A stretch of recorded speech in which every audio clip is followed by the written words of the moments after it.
O'zimiz ayb bilan biz stressga tushirib qo'ydik buni bir hafta 10 kunga. Stressga tushmaganda bu 90, 80, 100 sentdan ham berishi mumkin ekan. Men maslahat olmasam, agar olganimda natija bundan ham yaxshi bo'lardi. Tavsiya qilaman. Bu 565 arpa urug'ini namini ekishdi. Bu joylar Farg'ona viloyati Uchko'prik tumani 90 mahalla fuqarolar yig'iniga qarashli joylar. Shu Serbiya davlatining 565 namini tavsiya qildilar. Olib kelib yerga qadadik buni oktyabr oyida. Shu Amapos bilan yerga qadadik. Undan keyin Machanina selitra gektariga 200-250 kilodan berdik. Suvlarini qo'ydik. Xudo xolasa natijamiz yaxshi.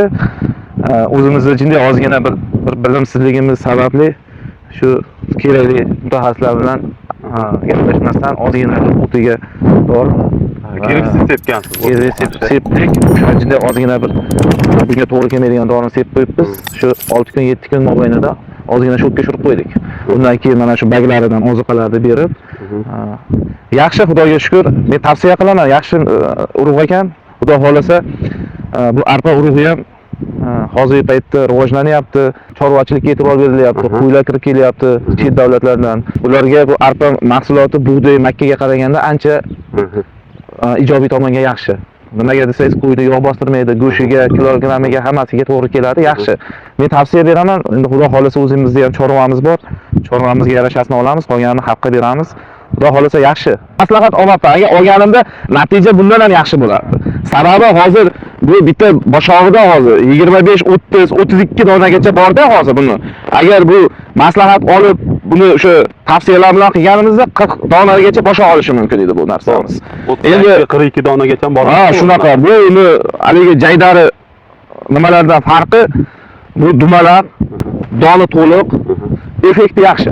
Stressdan keyin bitta dorini 2 barobar berib yuborilgan, to'g'rimi? Avtomat aka, 2 barobar berib yuborilgan, o'sha undan keyin dori sepib o'ziga keltirilgandan keyingi holatdagi rivojlangan joyi. Mana stresslardan chiqib o'zini ko'rsatyapti arpa. O'sha bu joyga hozir ko'k joyimizga 2 martadan dori sepgan borganimizda ortib qolgani uchun o'shani hisobiga stressga ko'proq tushgan u ko'k joylari. Keyin uyg'onish ichida qiyinroq bo'lgan. Mana bu joylarimiz o'sha bir marta sepilgan, keyin stressdan chiqqan holati. Yildan yilga mana Xudo xolasa mana tajribangiz oshib boryapti. Bundan keyin Xudo xolasa natijani bundan ham yaxshi qilasiz. Xudo xolasa 2025-yilda oktyabrga qaraymiz yana Xudo xolasa. Hozir 2 gektar joyga ekkanmiz bu arpa urug'imizni. Hozir 55-60 sentnerdan hosil kutyapman Xudo xolasa. Xudo xolasa ortig'i bilan bersin, baraka. Xudo xolasa. Ozgina o'zimizda ayb bilan shu stressga tushirib qo'yganimizni inobatga olib shu hosilni kutyapman. Agar stressga tushmaganda bu 90, 80, 100 sentdan ham berishi mumkin ekan. Farg'onada 85 ko'rsatgan. Xudo xolasa bu yildan keyingi 85 olamiz, Xudo xolasa. Tavsiya qilaman. Buni yaxshilab o'sha sizlar bilan, mutaxassislar bilan maslahatlashib, har bir ekilishidan boshlab suv qo'yilishi yu hamma jarayoni sizlar bilan, mutaxassislar bilan maslahatlashib eksa, o'sha siz aytgandek 85-90 nimagacha sentnergacha hosil olsa bo'lar ekan. Demak, sababini qilish kerak. Sababi o'zimiz ayb bilan biz stressga tushirib qo'ydik buni bir hafta 10 kunga. Agar bu stressga tushmaganda umuman boshqa natija bo'lardi.